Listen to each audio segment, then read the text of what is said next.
If you're watching this video, it's probably safe to assume that you invest into what other people think about you, or at least you have before in your life, and it bothers you enough that you know you want to work on it or work through it so that you can feel free from the ties of other people's opinions of you. So you have come to the right place. I want to talk about how I was incredibly invested into what people thought about me, so much so that it genuinely almost destroyed my life. How I overcame that, and how you can too, so that you can just feel free in your own skin and feel good about who you are without caring so much about what other people think about you.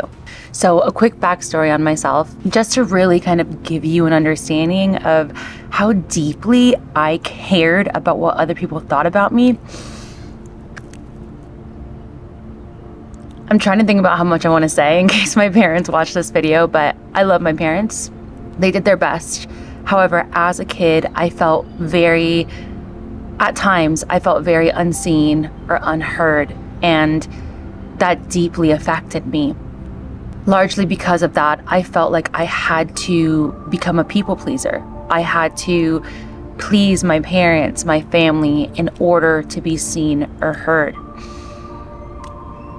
At a very young age, I won't say that I was bullied in school. I would say that I felt bullied at school. I was eventually undoubtedly bullied, but at a very young age, I started to feel that way anyways. I always kind of felt like an outsider. So I just learned the skill of people pleasing so young. And I mean, it got to the point where any little thing that I perceived as negative to me was a threat to my livelihood.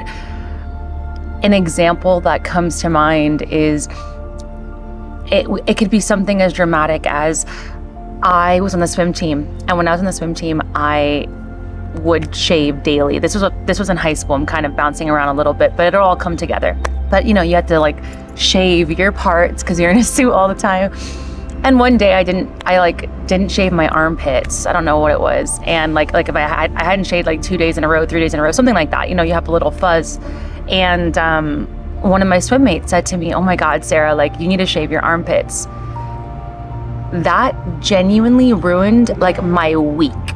Okay?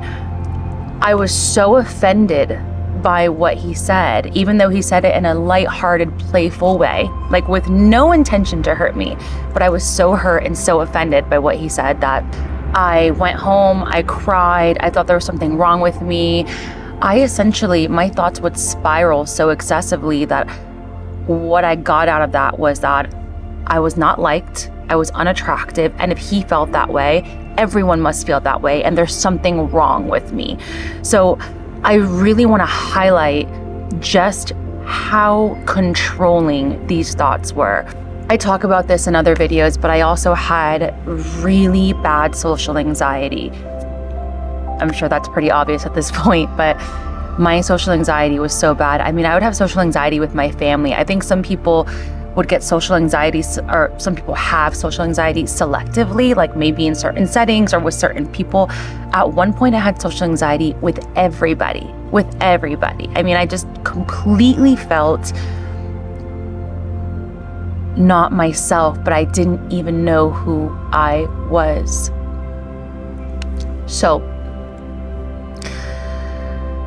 oh man, so yeah, middle school and high school in particular are years of my life that I don't think I would ever want to revisit. It was some of the hardest years of my life because I felt so isolated and so alone, because investing so deeply into what people think about you and putting your self-worth in their opinions to the extent that I did is very isolating, because you're never good enough. And with that, you get caught and trapped in this game of comparison, and how could you ever fall out on top or come out on top? It was hard. I eventually worked through my social anxiety, and I'll link some videos here that you can reference if you want to look at specifically what I did to overcome my social anxiety. But overcoming my social anxiety did not stop me from caring about what people thought about me, right? So it helped me like not be so anxious around people, but it didn't necessarily get rid of my people-pleasing tendencies. Like, I still felt like a lot of my self-worth was in other people. I just wasn't like going on that like downward spiral in every social setting. And I kind of just thought like that was normal and this was it. How much further could I evolve? Like, everyone cares what everyone thinks. It's fine, it's normal. But then about 2 to 3 years ago, I met my match, and I met somebody, of my friend's brother, who went out of his way to, at least from my perspective, he went out of his way to make it clear that he didn't like me. And that was probably the first time in my life I had really like, of course, throughout my life, there are people that, you know, I vibe with, there are people I don't vibe with, and that's okay, you know. But this was a little bit different. Like, the moment I met this person, it's like it seemed like they didn't like me. And I use these words consciously because I don't really know. I never blatantly asked them, do you not like me? And yeah, I don't know. But the way I perceived it was that they didn't like me. And I felt like they were kind of making like passive aggressive remarks and like doing and saying things that like were to me really hurtful. And what happened was I was so hurt how this person was interacting with me that I started to spiral the same way I did when I had a really bad social anxiety, the same way I did in high school and middle school and elementary school. Like, it was bad. And I was like, how is this affecting me so much? But I started getting those thoughts again. I'm like, if this person doesn't like me, then maybe most people don't like me. Maybe I'm not worthy of being liked. Maybe I'm not worthy. Maybe I'm not enough. Maybe. Fill in the blank with whatever the negative thought is. I'm telling you, like, this was so bad. I was like, I need to see a therapist, okay? I need to see a therapist. And I did for a few months. And that helped me while I was seeing the therapist. I felt like I was getting somewhere. I cut it off after a few months because I up and left where I was living and started traveling. So it wasn't really sustainable.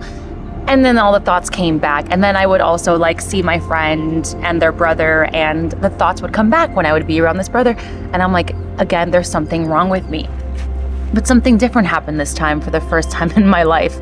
I became truly exhausted by myself. I was exhausted by my thoughts. I was exhausted of feeling and thinking this way. I'm exhausted now even talking about it because it is so exhausting being sick of yourself. Because you can't escape yourself, right? You can escape other people if, you know, they're bothering you or doing something to you, but you can't escape your own thoughts. The only thing you can do, in my eyes, is A, live with your thoughts, or B, change them. And I definitely wasn't willing to live with them. So now I had a purpose or a reason as to why I needed to stop caring what people thought. And it wasn't the most noble reason. It was, simply put, I was sick of myself. I was tired of myself. I was exhausted of myself, of my thoughts. And that was motivating enough. The first thing that I did was I started speaking to other people that I knew that seemed so comfortable in their own skin. I'm sure every one of us has a friend, a colleague, or just an acquaintance that we know that is so comfortable in who they are. At least it seems and feels that way. We never know what goes on behind closed doors, but you can still tell when someone has a more confident, relaxed energy. And you can typically tell when someone is not so invested in what other people think about them. So I kind of did like interviews, if you will, of other people, and I would ask them like, hey, you know, you always come across really confident to me. You always come across really at peace with who you are. Is that true? And most of them would say, yes, actually that is true. And then I would say, okay, how do you do that? You know? And what was funny is I almost generally got the same response told in different ways, but it was something like this. So I would say, how do you do that? And they would say, what do you mean? And I would say, what do you mean? What do I mean? Like, how do you not care what people think? And they would typically say, well, why would you? And the first few times I heard that, I was so confused. I'm like, what do you mean? What do you mean, why would I? Like, isn't it obvious? Like, isn't it obvious why we care what people think? At least I thought it was, right? It's like, and so then I would have to explain. And the act of explaining was really eye-opening. It was kind of like journaling out loud. And I would say, well, if I'm not liked, then there's something wrong with me. And I would get something along the lines of, if one person doesn't like you, it doesn't mean there's anything wrong with you if you already have like a lot of friends and people that love you. Like, yeah. You can still know that something's inherently true, but it's still so hard to process that and accept that as truth and just like, okay, let go of your old way of being. Apologies, I'm outside right now. I'm in Guatemala and I'm at a hostel. I'm dedicated as you can see. But anyway, so yeah, so that got me thinking, right? For them, it was such an obvious thing. Why would you care? There's no, like, it doesn't mean anything.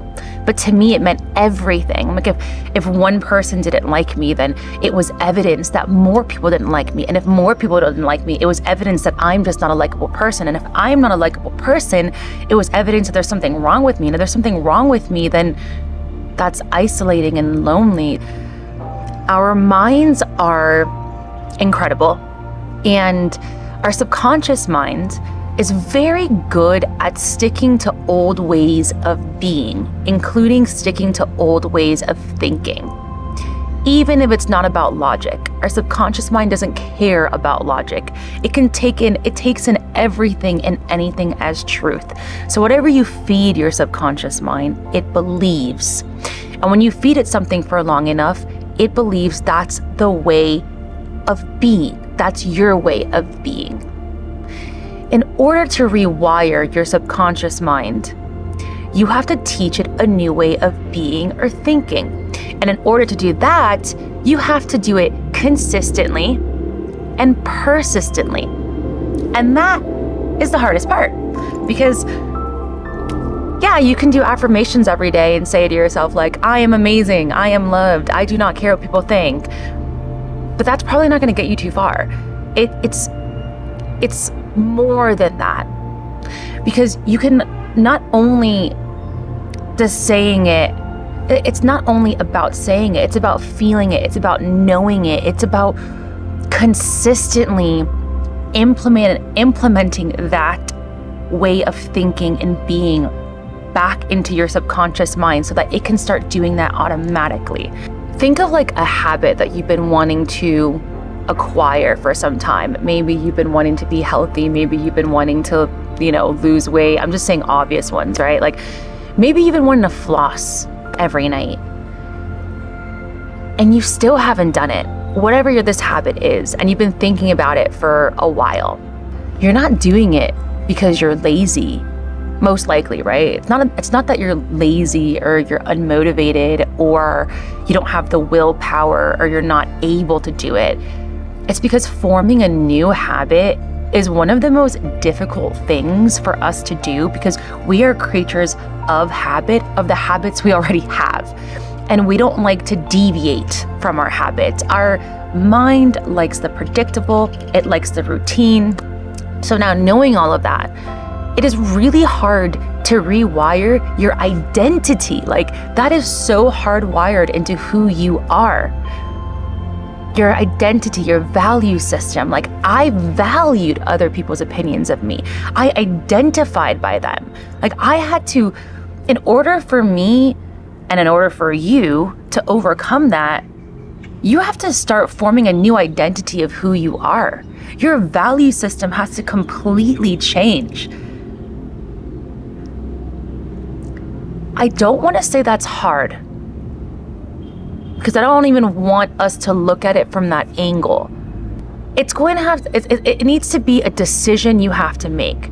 Are you ready to let go of what people think about you? Decide. And if you are ready and you decide with every part of your being that you want to strip this identity and start valuing how you feel about yourself and start valuing how you know yourself and start reforming your identity, then you're already on the path. That's number one. Okay, we're past that now. Once I accepted that that's exactly what I wanted to do, and I started journaling and realizing like, okay, like my why was because like I was afraid of being alone and I just felt like I wasn't worthy. And then it was like, how do I start feeling worthy and how do I remove my fear of being alone? Write in the comments and let me know if you would like to see a video of how I stopped feeling lonely, because that I can go off into a huge tangent on that one. But ultimately, the thing that I realized that was a hard pill to swallow, but was the most rewarding, is I needed to move through my fear. I think that's a really important step if you're ready to release caring about what people think about you. Fear is not typically based on logic. So it's really important you're incredibly honest with yourself about what you're afraid of. What's that fear behind the investment into other people's opinions? I had to go through those fears, and so do you. Identify, what are your fears? Are you afraid of creating boundaries? Are you afraid of saying no? Are you afraid of saying yes? Maybe it's the opposite for you. Maybe you care so deeply about what people think that you don't go to social settings already. You don't contribute to conversation, but you want to. You have a funny joke in your mind, or you visualize yourself going on these social outings, but you refrain from doing it. Then that's what you need to do. You need to go through that awkwardness. You need to face those fears and go through it, because when we start facing our fears, we start minimizing them because we learn how to move through them. Right? It's like if you think of someone who bungee jumps, the first time they do it, they're probably like, what the heck am I getting myself into? This is the craziest thing I've ever done. But like people who literally do bungee jumping as a hobby, by their 50th bungee jump, they're like, you know, I'm sure they're still feeling the adrenaline, but they're just going like, woo, I'm jumping off this cliff with a cord on my back, woo, you know what I mean? And like other people might think it's crazy, but they're desensitized to it because they've been exposed to it so often. So you need to put yourself through that. And then the other thing we got to talk about here is rejection. We cannot be afraid of being rejected. How do we stop being afraid of being rejected? Well, maybe if you're superhuman, you can just decide you're not going to be afraid anymore and let it go. Anything's possible. But if you're like me, you have to desensitize yourself. You have to not be afraid of being rejected, which means you might have to get rejected, and that is okay. That's okay. You just be okay with it. Since I have come out of this identity, since I have shed that identity of caring what people think about me immensely, I get rejected. I have gotten rejected. And I don't mean like I've asked people out on a date and I've gotten rejected. I mean like, let me give you a real example. I started a group chat with some of my friends and said, let's go to this place, like get an Airbnb. No one even writes back. People not writing back in a group chat used to be also like one of the scariest things to me, because then I would absolutely spiral. Oh my God, like they don't like me. I didn't say anything interesting. Whatever it is, you know, the mind is unique. But now, if I make a group chat or if I contribute in a group chat and no one writes back, I don't even bat an eyelid. The only thing I think about sometimes is how far I've come. I'm like, wow, I don't care. This is amazing. Know what you're afraid of, work through it, do it with kindness, and eventually you'll become desensitized. I would also develop a little bit of a plan. I'm not like saying I'm the most organized person, and I'm not saying like you need to like on Mondays I'm gonna make a group chat, on Tuesdays I'm gonna go to yoga and talk to that one person I think is funny, on Wednesday. No, but I would at least like again, figure out what your fears are, B, figure out who you want to be, and then C, like start taking action against the things you're most afraid of. And then D, I would make sure that you give yourself plenty of time and patience, kindness and candor as you're going through this. This is going to take some time. We talked about the subconscious mind and rewiring. We're looking at most likely not weeks, we're looking at months and years. That's the real investment here. Like, if you're going to shed your old way of being and you're going to recreate who you are, which I do think letting go of other people's opinions is like a more authentic version of who you are. I think that there's like kind of a biological wiring of being invested into caring because we want to be part of the tribe. But I think that it's just that, like, it's biological, but it's not necessarily who you really are. And the only way you'll know who you really are is by truly being yourself in every moment as much as you can with that practice. So we are looking at a longer investment here, but it's so totally possible, and so totally liberating. You also need to feed your mind with information that's conducive to becoming the person you want to be. So for example, I kept reading this book, Letting Go by David Hawkins. I created a video on the technique that he talks about, and I will add it here in case you want to watch this video versus like reading the book itself. I'll also add a link in the description box to the book. But I was constantly like exposing myself to, again, people and books and videos, like a YouTube video like this one I would watch like on repeat to remind myself that it's possible, I'm not alone, and I will get there. So it's like I wanted to make sure too that my environment matched the person I wanted to become, which meant that I was, again, reading books, listening to YouTube videos, being around people that inspired me to be the person I wanted to be, saying no to the friendships and relationships that weren't really conducive to the person I wanted to become, and establishing those boundaries. Just saying no to things that just didn't really excite me. A big thing was like drinking. Like, I am not a huge fan of alcohol, and I was constantly drinking just to like fit in, just because my friends were, and I started saying no to that and doing yoga more, going to the gym more, making new friends in like both of those areas instead, surrounding myself with people who don't really want to drink, you know, as much, and that was really nice. Ultimately, I will tell you, I saved the most important thing for last. Know who you are.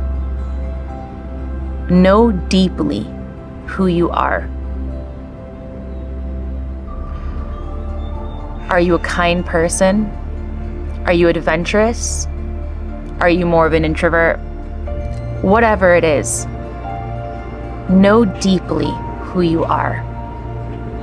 When you know deeply who you are, and you come across a person or people that want to tell you who they think you are, who criticize you, who say things to you that might hurt your feelings, if you know who you are, you will not be fazed by these people. For example, let's say you're an adrenaline junkie and you're one of those people that loves to go bungee jumping or skydiving or whatever it is that adrenaline junkies do. And someone comes up to you one day and says, "You're a coward. You are such a baby." And they say whatever they say with malicious intent. If you know deeply who you are, you're not going to be fazed by that. You're not going to care about that because it is so far away from the truth of who you really are, and you know this. So take the time to know who you are. When people say things and they're trying to be offensive, or they attack your character, or even if they just say something in passing and they don't even have malicious intent, but it's something that you might be offended by, really, really understand deeply the person that you are, how you identify yourself, so that you're not fazed by these things. But what if someone does say something that is true, and it is offensive, right? Like if someone came up to me and said, "You're such an annoying and pathetic YouTuber," I don't know, right? Maybe that would hurt my feelings, right? Because I'm a YouTuber and they, in this case, would think I'm annoying, but then I can decide what I want to do with that, because a judgment is created by a person and they are attempting to place it on you, but you decide if you want to take that on or not. If there's truth to what they're saying, maybe they're saying I'm annoying and maybe that stands out to me, I might say to them, "Oh, do you mind giving me that feedback and telling me like what you think is annoying about, you know, my videos, whatever?" Hopefully that's not the case. That was like not the best example. No, it's fine. It's all fine. So yeah, so like, or I can just dismiss that. Because if I really feel like I'm doing my best in my videos, and if I feel like I'm just doing my best and someone criticized me, I'm like, you know what? I don't care. Because I know who I am. I know I'm doing my best.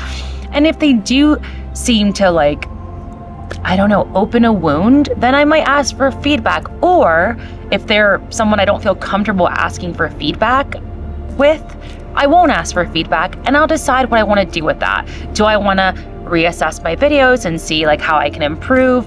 Or do I just want to accept the fact that some people might like me and some people might not? It doesn't matter, but I decide what I want to do with that. I am not going to let my old ways of thinking and being affect what I do with that information in a negative way and allow myself to spiral. You need to know that it's possible. You need to know that you've got this. You need to know that you absolutely can stop caring so deeply what people think. If someone says something to you and you care, ask yourself why. And then decide what you want to do with that information.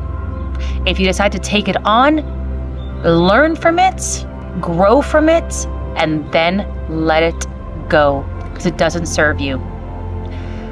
I am also a self-esteem and social anxiety coach. If you ever want coaching from me, my email is in the description box. I'd be more than happy to help you. I wish you all the best on your journey. Good luck, my friend.